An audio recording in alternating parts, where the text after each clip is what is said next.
The rain came hard that night, like the sky itself was mourning. Blessing stood at the window of her tiny one-room apartment, watching the downpour soak the rusted rooftops and the broken earth. The wind howled like a spirit in pain, and every drop that hit the window reminded her of that night. The night Sarah was born, and the world as she knew it collapsed into ashes. She had been in labor, pain slicing through her like a dull knife when the news came. "Your husband, he's gone. Car accident, instant death. No time to grieve, no time to scream." She bore the weight of her child alone, in the dull light of a government hospital room that smelled of disinfectant and sorrow. But when they placed the tiny, wailing girl in her arms, something changed. Her grief didn't leave, but it wrapped itself around her child. This child would live, and she would live for her. 17 years had passed. The one-room apartment had grown smaller, as Sarah had grown older. The space could barely hold their few belongings: a mattress on the floor, 2 stools, a hot plate, and the dreams they dared not speak too loudly.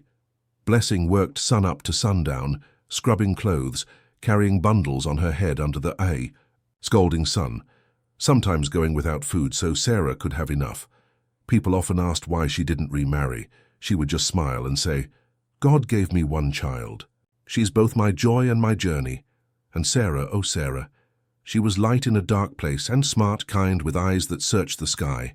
She never complained about their poverty, never rebelled, never asked, "Why us?" Instead, she studied.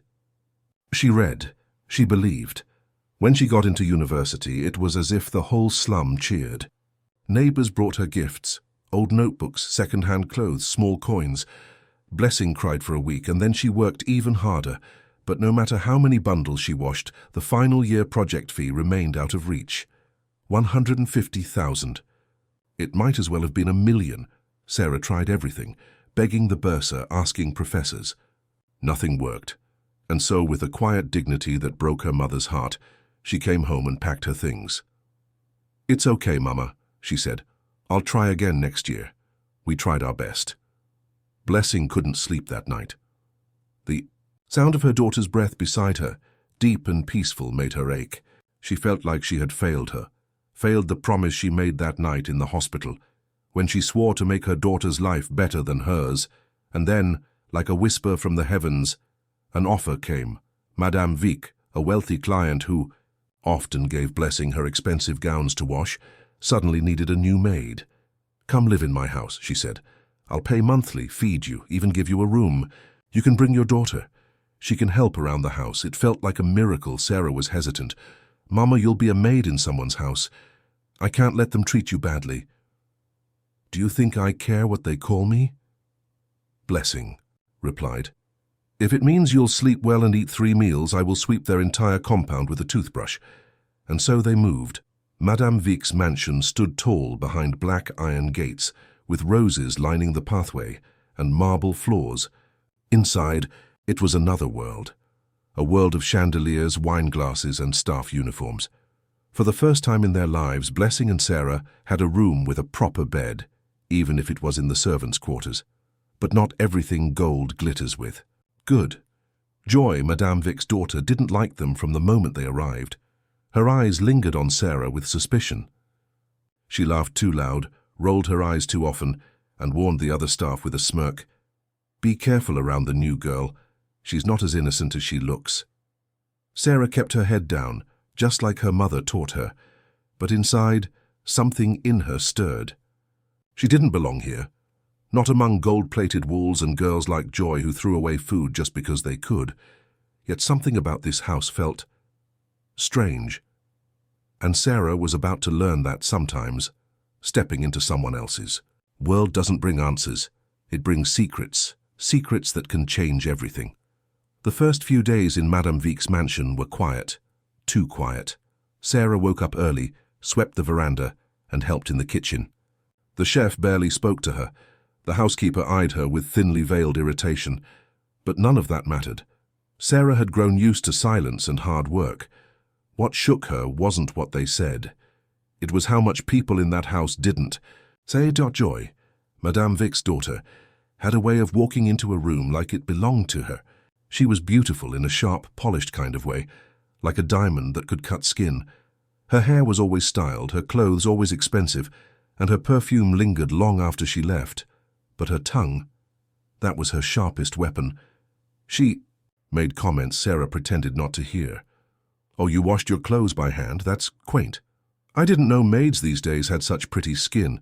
You sure you're not aiming for something else?" Sarah said nothing. She was used to the world underestimating her. But what stung was that she wasn't just seen as poor. She was invisible, disposable, like a pair of worn-out slippers by the door. One morning, as Sarah was carrying a tray of breakfast to Madame Vic's private lounge, she bumped into him. James. He was tall, warm-skinned, with a smile that disarmed and disoriented. He had come to visit Madame Vic, her best friend's son, they said. But James wasn't like the others. He looked at Sarah, not through her. He asked her name, he said thank you, and when he caught her cleaning the bookshelf near the study, he handed her a book. "You like to read?" "I used to," she said, dusting her hands on her apron. "But the books got more expensive than food." He didn't laugh. He didn't pity her. He handed her the novel anyway. "Then borrow this. It's mine. Return it when you're done." It was a small thing. But small things mean everything when the world gives you so little. From that day on, their conversations became frequent, stolen moments in hallways, under staircases, beside the garden. Sarah found herself laughing, even smiling. And James? He listened like every word she spoke was a jewel, Joy noticed. And Joy did not like it. It started small. Sarah's neatly folded clothes were tossed across the quarters. Her kitchen shift suddenly doubled. Someone accused her of stealing a necklace that was later found in the laundry basket. "It's okay," Blessing said, wiping her daughter's tears. "She's trying to chase you out, don't give her the joy." But Sarah was tired of being judged, tired of being blamed for the crime of being poor. She wanted to leave. But where would she go? What would she do? Then, one night, everything shifted. Sarah couldn't sleep. The rain had returned, just like that night, years ago. It tapped the window with cold fingers. She went to the hallway, for some air, and paused near the parlor door, slightly open. Inside, Madame Vic sat with an old family friend, sipping tea and speaking in hushed tones. "The hospital lied to me," Madame Vic said. "They told me I had twins, but that one died at birth, but I felt both of them. I held both of them, even if only for a second." Sarah froze. "It was a rainy night," Madame Vic continued, voice shaking. "The power went out in the hospital. They said there was confusion, but I always knew. Something was wrong." The teacup clinked. The silence that followed wasn't silence. It was truth crawling its way into the world. Sarah stumbled back, heart pounding. She was born on a rainy night. Her mother said the hospital lights had gone out. Could it be coincidence or something deeper? Suddenly, the faces around her, Joy, Madame Vic, even James, felt like masks. What was real? Who was she? That night she couldn't sleep, and for the first time she began to wonder if the life she had lived wasn't even hers at all. The next morning, Sarah moved like a ghost through the mansion. The polished marble floors beneath her feet felt colder than usual. Madame Vic's words kept echoing in her mind. "I had twins, but they told me one died." The words played on loop, crawling into every quiet corner of her soul. She didn't know whether to scream or keep it all buried.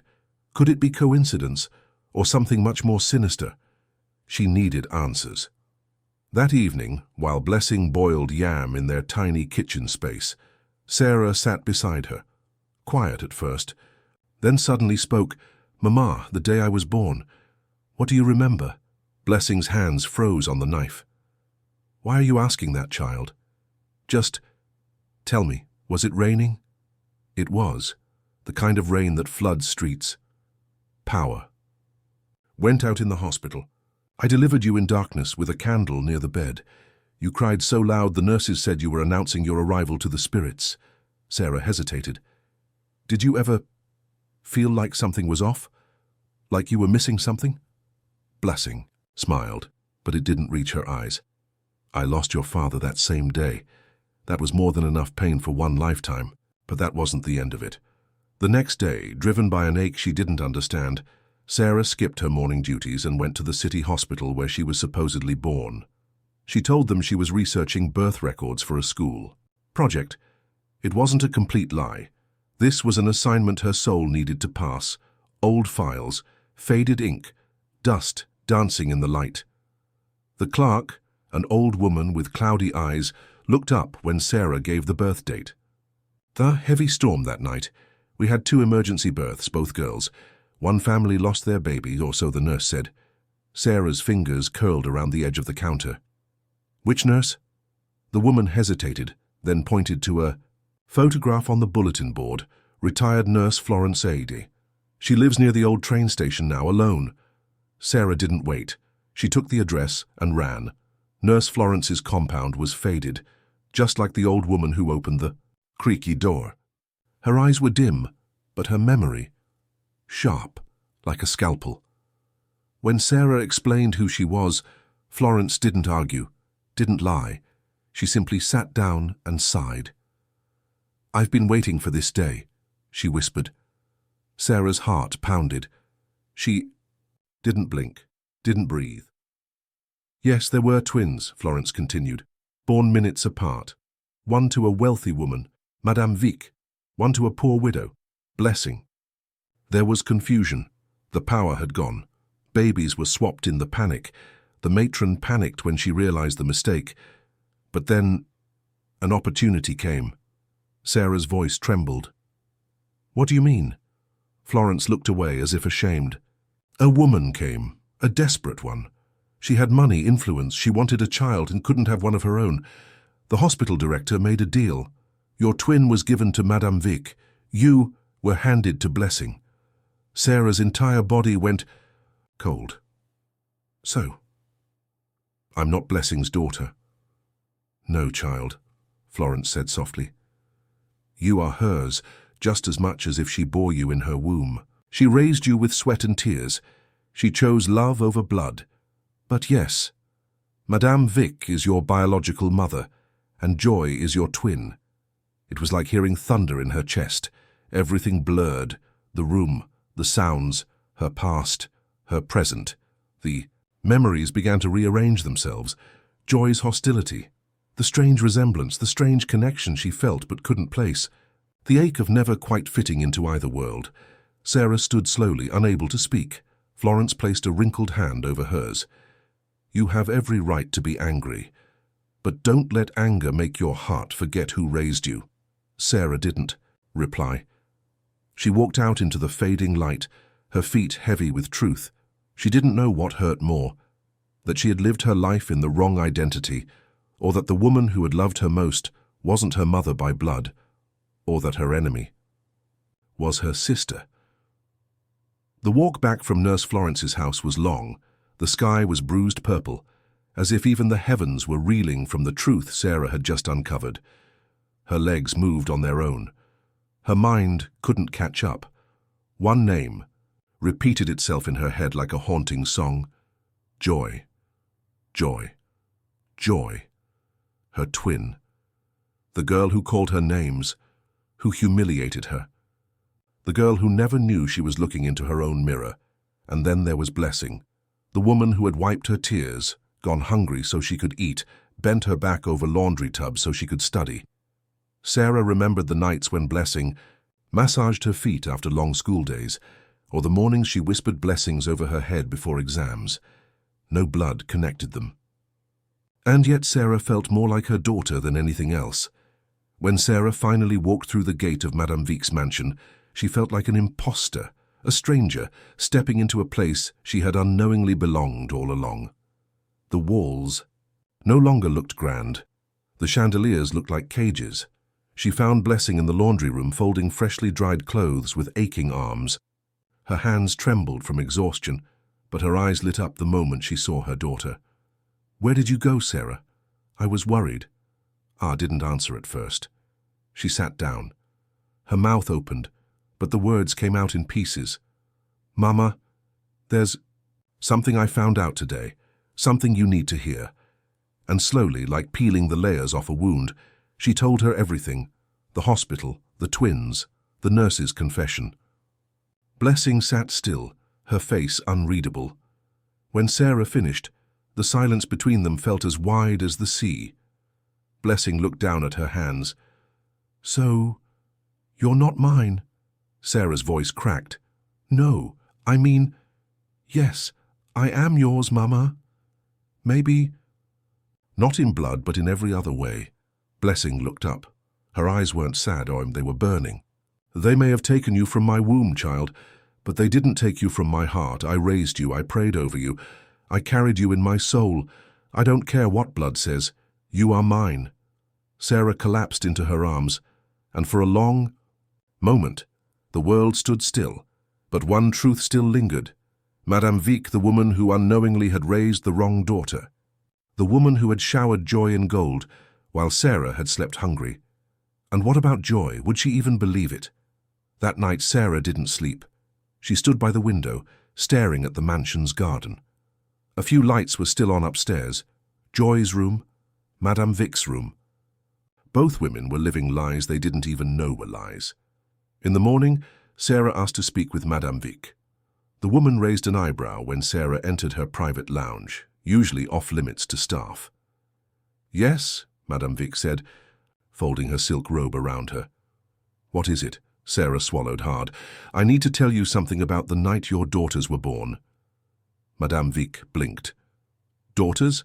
Sarah nodded, her voice steady now. "You had twins, not one daughter, two, and I am the second one. The hospital switched us. I ended up with the woman you know as your maid." Madame Vic's face went blank. "Excuse me?" Sarah took a breath. "There's proof. The nurse, who was there that night, confessed. You lost me and didn't even know it." For a long time Madame Vic said nothing. Then her hands began to tremble. She stood slowly and walked toward Sarah. "You're saying Joy is your sister?" "Yes, my twin." Madame Vic stumbled back into her seat like her knees had lost strength. "God, what kind of joke is this?" she whispered. "It's not a joke," Sarah said. "It's my life." Madame Vic stared at her, truly looked at her, for the first time. And maybe, just maybe, she saw something. The eyes, the shape of her jaw, the defiance in her voice that mirrored Joy's, but calmer, deeper. Tears began to form. "I always knew something wasn't right," Madame Vic whispered. "From the moment I held Joy, it felt incomplete, like something was missing." Sarah didn't reply. The truth had already said enough, and behind the walls of the mansion, somewhere upstairs, Joy stood near the staircase, listening. Joy had never been one to eavesdrop. She believed people's business was beneath her. But that morning, when she walked past the staircase and heard Sarah's voice inside her mother's private lounge, a place no staff ever entered, something in her stopped. Then she heard it. "How you had twins, not one daughter, two, and I'm the second one." Joy's blood ran cold. For a moment she couldn't move. The walls around her felt like they were tilting. Her stomach twisted as Sarah's calm, steady voice delivered blow after blow, truths Joy never asked for and never wanted. "You lost me and didn't even know it." Joy backed away from the stairwell like it was a ledge. Her legs felt weak, her chest tight. She climbed the stairs to her room and shut the door behind her, locking it as if truth could be kept out with a bolt. She stood in front of her mirror, same brown eyes, same high cheekbones, same stubborn curl to her mouth that people always said was just like Madame Vic's. But now she wondered what else she had inherited. What part of her belonged to Blessing, the woman she mocked for years? What part of her was a lie? Hours passed. Joy didn't come down.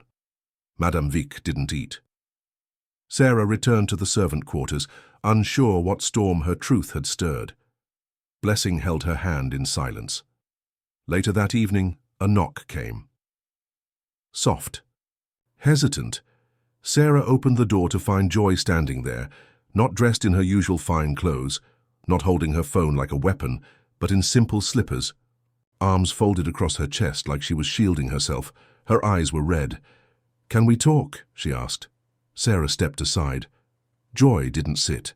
She stood in the center of the small room, surrounded by ironed clothes and the scent of charcoal soap. "I don't know what I'm supposed to feel," Joy began. "You're my twin, and yet all I've done since you got here is make your life miserable." Sarah stayed silent. Joy's voice cracked.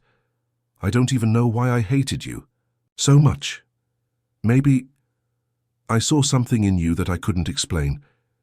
You were everything I wasn't. Calm, collected, real." Sarah looked up. "You hated me because you were afraid." Joy blinked. "Afraid? You knew deep down I was something you couldn't control. Not a servant, not competition, but a reflection. And now you know why." Joy sank slowly onto the edge of the bed. "I bullied my own sister." "Yes," Sarah said softly. "But now you get to choose what kind of sister you want to be." Silence. And then quietly, Joy began to cry. Not the kind of tears she usually cried, out of frustration or entitlement. These were different, raw, real. She wept for the life she lived under a lie, for the girl she had wronged, for the mother she never knew she had, and maybe, just maybe, for the part of herself she never knew was missing. When she finally looked up, her voice was broken, but sincere. "Do you think there's still time to fix things?" Sarah hesitated, then reached for her hand. "We're twins. That means no matter what happens, we'll always be part of each other. Let's not waste what's left of that." That night, for the first time, Joy and Sarah sat together, not as enemies, not as rich girl and maid, but as two broken halves trying to become whole. And upstairs, Madame Vic watched from the hallway, a tear escaping down her cheek. The daughter she had raised and the daughter she had lost were finding their way back to each other. But one truth still remained buried, because in another part of the city, James, the man both girls once had ties to, had a truth of his own coming, a truth that would shatter everything again, because James was Blessing's real son. James stood at the edge of the balcony, staring out at the city's shimmering lights. He should have felt calm, but something inside him refused to settle, a kind of restlessness like a drumbeat he couldn't quiet. For days now, his thoughts had returned again and again to Sarah, her smile, her grace, the way she listened. She was different from every other girl he knew, and yet there had always been a strange ache in his chest whenever he looked at her, a kind of familiarity that scared him. He hadn't seen her in a few days. Madame Vic had been quiet, acting off. Joy had gone ghost, and he had a nagging feeling that something important had shifted in that house, something no one had told him. Then his phone rang. It was his uncle, a man who rarely called unless there was something serious. "James," the voice on the other end said, low and urgent, "there's something you need to know. It's about your birth." James frowned. "My birth? Uncle, what are you talking about? You've always thought my wife and I were your parents, but we never told you the full truth. You were adopted. You were taken from a hospital on the night you were born. There was a deal, a switch. We didn't know until years later, but we never wanted to hurt you." Silence. James didn't breathe. He couldn't. "Your real mother's name is Blessing. She was a widow, poor, but the records show you were her son. I'm sorry, James. We should have told you earlier." James felt the ground shift beneath him. Blessing, the laundry woman, the maid in Madame Vic's house, the woman who always looked at him with soft eyes, who treated him like he was someone she already loved. He hung up the phone slowly. And then it all came rushing in. Sarah's story, her struggle, Joy's sudden change of heart. Could it be? Could everything have been a lie? Was he the lost son of the very woman who had raised Sarah? And if Sarah was Madame Vic's biological daughter, then he and Sarah, Nomad James felt like vomiting. The girl he had fallen for. The girl he had thought about every single day. Could she be his sister? His heart pounded as he got into his car and drove through the night, tires slicing through the rain-slicked roads. His thoughts were racing faster than the speedometer. By the time he arrived at Madame Vic's mansion, it was midnight, but lights were on, shadows moving behind curtains. He stormed past the guards, barely hearing them call out to him. He found Sarah in the garden, sitting under the mango tree where they once laughed about nothing. She stood when she saw him, eyes wide. "James, what's wrong?" He looked like a man who had just seen a ghost. "I know," he said, "about Blessing, about you, about everything." Sarah's breath caught. "You know, I'm not who I thought I was." "None of us are." He took a step closer. His voice broke. "Sarah, they told me I'm not who I thought I was either. I'm not James Okafor. I'm James Aid, son of Blessing. Born on the same night you were." Sarah's eyes widened, her lips trembling. "What are you saying?" James shook his head, heart in his throat. "We might be siblings." The world tilted. Sarah stumbled backward, gripping the edge of the bench. No, this couldn't be happening. The boy she had let into her heart, the only one who had ever made her feel seen, could be her own brother. "No," she whispered. "Not after everything. Not after we finally found the truth. Please, not this." James looked broken. His voice was barely a whisper. "I didn't know. God knows I didn't know." They stood there, surrounded by silence, as if the night itself was mourning, and in the darkness of the hallway above, Blessing stood watching. She had heard the entire thing. Her hands trembled, her heart ached. The two children she had loved with every breath, one through blood, one through love, now stood on the edge of yet another unbearable truth, the kind of truth that could tear them apart, or finally bring them back together, for good. Blessing hadn't meant to listen, but as she passed by the open window of the garden lounge, she heard her son's voice. Her son. And her world stilled. She pressed her hand to the wall as the truth unraveled outside, like a thread pulled from the seams of destiny. "We might be siblings." Those words shattered her soul into pieces so fine, even her faith couldn't hold them in that moment. She had known loss. She had survived heartbreak. But this was a grief she hadn't prepared. For Baker's watching her child break under the weight of a truth he didn't even ask for. She had carried that child in her womb. She remembered his first kicks. The day he was taken, the doctors had said he died. She had screamed until her voice broke. But he hadn't died. He had been stolen, sold, given away. And now, here he was, flesh and blood, standing in the same garden. As the daughter she had raised, both of them bound together by love and the cruelest kind of fate. Outside, Sarah sat down slowly, her body trembling, her voice thin and shaking. How could this happen? James sat beside her, but left space between them. That space felt deeper than any ocean. "I didn't know, not until today. I used to dream of you," she whispered, "before I even met you. I don't know how to explain it. Just like I was waiting for you." James lowered his head. So was I. They sat in silence. The moon above them watched without judgment. The trees swayed gently, as if to remind them that even after storms, life moves forward. Then came Blessing. She stepped into the garden quietly, her steps soft like prayer. When James turned and saw her, something ancient and unspoken passed between them. He stood, slowly, unsure, afraid. I'm your son." She nodded, lips trembling. "I knew the moment I saw you. My soul knew. It was like breathing after drowning." James's voice cracked. "They told me you were poor, that you couldn't care for me, but they lied. I see it now, everything about you, it's love." Blessing reached for his face and held it gently, like a mother memorizing the contours of a child lost too long. "I lost you once. I will not lose you again." Sarah watched, tears streaming silently. She had shared Blessing her whole life. Now she had to share her with the very boy she once dreamed of loving. "So what now?" she whispered. "Do we walk away from this? Pretend none of it happened?" Blessing turned to her, eyes fierce with motherly love. "You are both my children. One I gave life to, one I gave love to. Blood may have separated you, but it also brought you back. Now it's time to decide. Do you let the past keep breaking you, or do you rise from it? James sat back down beside Sarah. This time closer. Their fingers didn't touch, but their hearts did. We didn't grow up together, he said softly.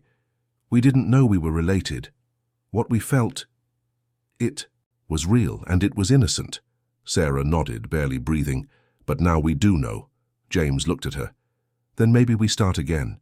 As brother and sister, not lovers, not heartbreak, just something new. It hurt, deeply. But the pain was honest. And from that honesty, something else bloomed. Not romance, but connection.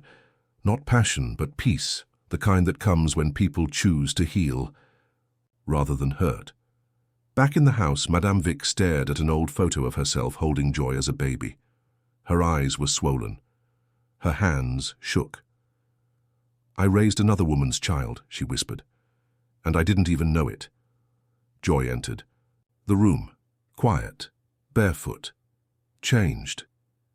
Mama, she said gently, we're all hurting, but we're still here. Maybe that's enough to start over.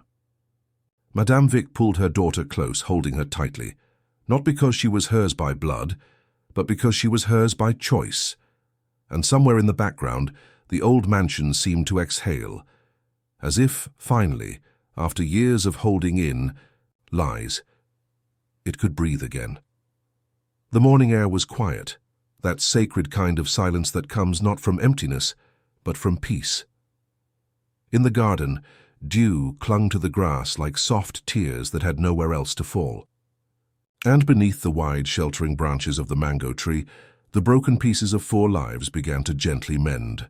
3 days had passed since the truth shattered their world.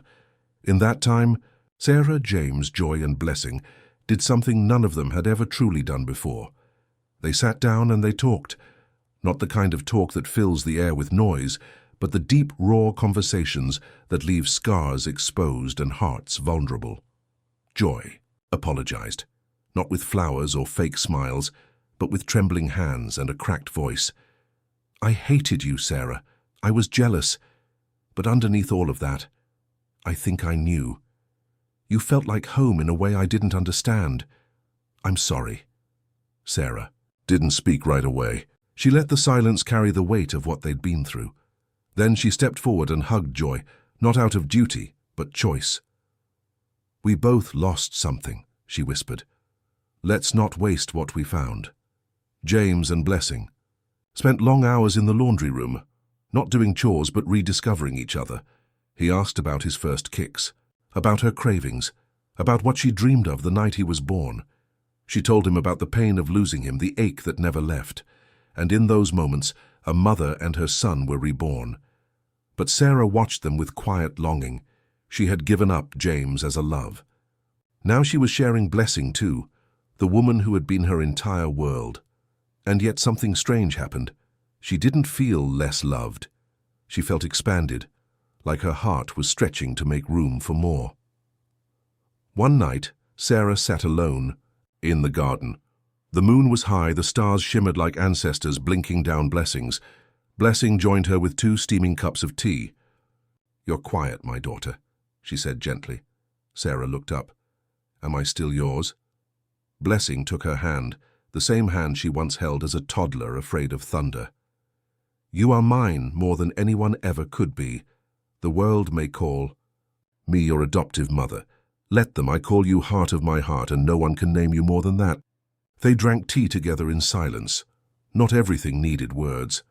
Madame Vic had taken longer to come to terms. Her pride, carefully sculpted over the years, cracked under the weight of the truth. She had lost a daughter, gained another. Watched the foundation of her life shift like sand beneath her heels. But when she came to Blessing, after all the years of condescension, power imbalance, and invisible lines, she came humbly. Thank you, she said, voice raw, for loving my child the way I should have. Blessing nodded. It was never about who gave birth, it was about who showed up. And in that simple exchange, 2 women who had once lived on opposite sides of wealth, pain, and power found common ground. Motherhood. Weeks passed. Healing, though slow, began to grow roots. Sarah returned to university, this time fully sponsored. Madame Vic made it her mission to fund every last kobo of Sarah's dreams, not out of guilt but out of a sense of making something right. Joy started volunteering at a local youth center. Sarah joined her. They laughed, fought, learned each other's rhythms, the way only sisters can. James took a break from everything. He traveled for a while, not to run, but to breathe, to find himself outside of the love that had shifted into something sacred but not romantic. When he returned, it wasn't with promises but with clarity. "We're not meant to be what we thought," he told Sarah, "but we're still something unbreakable," and that was enough. Then came the day of the family celebration. No special occasion, no birthday or holiday, just one reason: to honor Truth and the family it built. Under the same mango tree, chairs were set in a circle. There was jollof rice, pepper soup, music, laughter. The neighbors came. The pastor prayed. Children danced. At the center of it all was blessing, one hand holding Sarah's, the other holding James. And beside them, Joy stood tall, her eyes no longer sharp with envy but soft with understanding. When someone asked for a photo, Sarah laughed. "One picture won't be enough for this family." And as the camera clicked, capturing 4 people, bound by fate, forged by loss and held together by love, one thing became clear. Family isn't just who we're born to. It's who we choose, who we forgive, who we hold on to, even after the storm.